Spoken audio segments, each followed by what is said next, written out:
Where is God?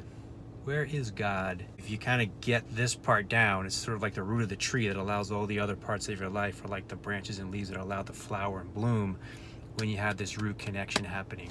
God is the place inside yourself where the deepest level of peace is. In the Bible, there's a phrase, the peace that passeth all understanding. Deep level of peace. That is where you find God. God is something that, as I've said many times, which is incomprehensible. It cannot be comprehended by the mind. You're not going to be able to have an image of God, or some kind of idea of God, or some kind of concept of God, or some kind of ideology of God, or some kind of dogmatic belief about God. It's something that cannot be comprehended by the mind. It transcends the mind, and it includes all that is.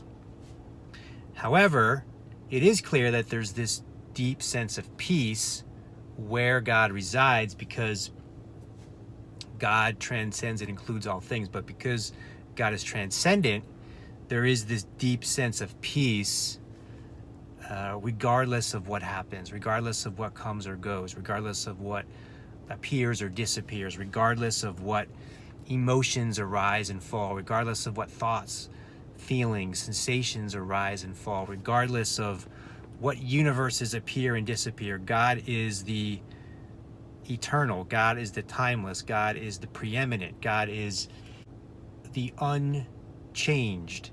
God is the unmoved mover. So if that's you, then you're in this deep level of peace no matter what.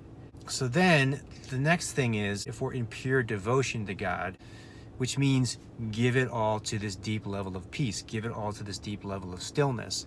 And so if you give yourself to God, if God is your true beloved, and you give yourself truly to this beloved, the only thing you want to know when your beloved is, are you well? Are you well? Right? If God's well, you're well, because God is now your beloved.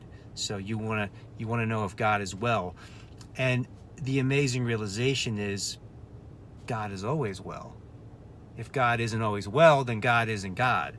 God is eternally, timelessly well.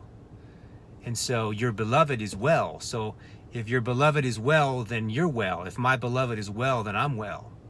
Because my beloved is well, but my beloved is God. My beloved is always well. So then I'm well, because I'm a lover of God.